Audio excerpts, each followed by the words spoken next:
Hello everybody, how are you today? Welcome back to my YouTube channel. Don't forget to like, comment, share, and subscribe.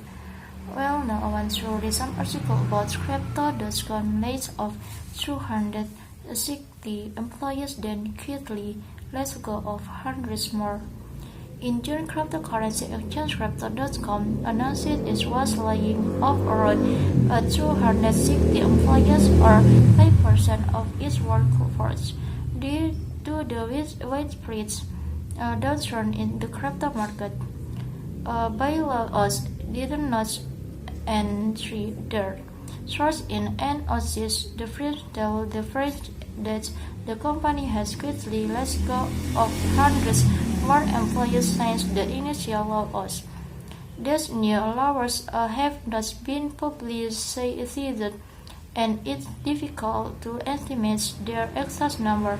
Crypto.com has been trying to limit knowledge on the extent of these departures even within the company, with CEO Chris Marszalek refusing to answer a question about the total figure the recent employees-only town hall meeting.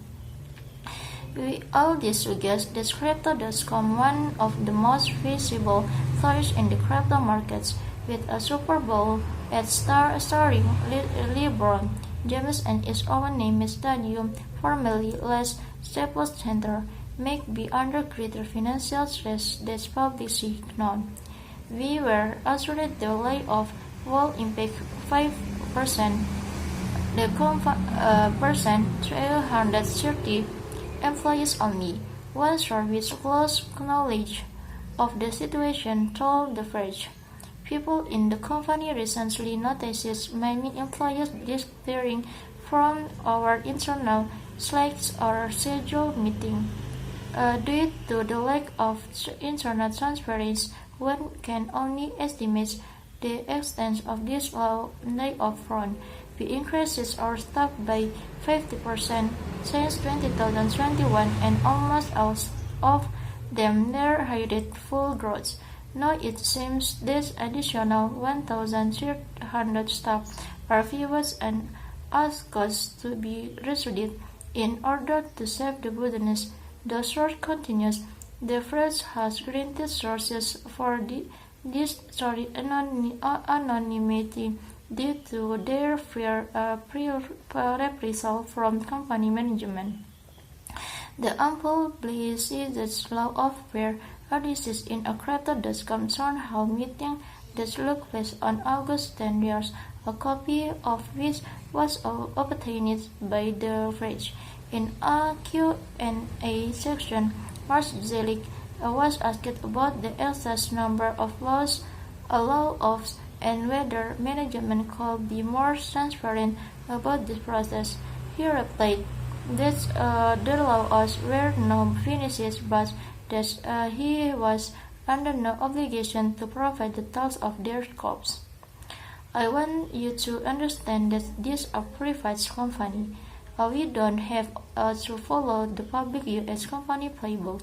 There doesn't have to be an announcement. There doesn't have to be a blog post, said Marszalek. Of course, everybody always interested in the number.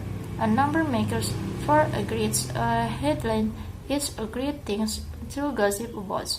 But as CEO owners of this company, you should ask yourself, is it in my interest for this number to be out there? And I'll leave it at that.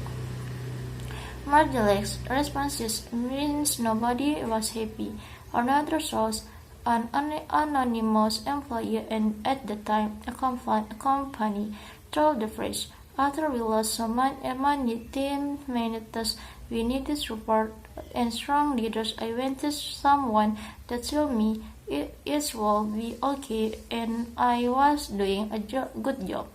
But instead, God told us stop up and get back to work. It felt insulting.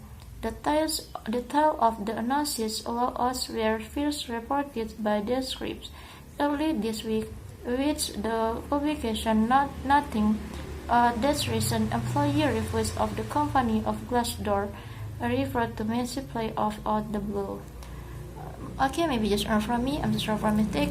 Don't forget to like, comment, share, and subscribe. Goodbye.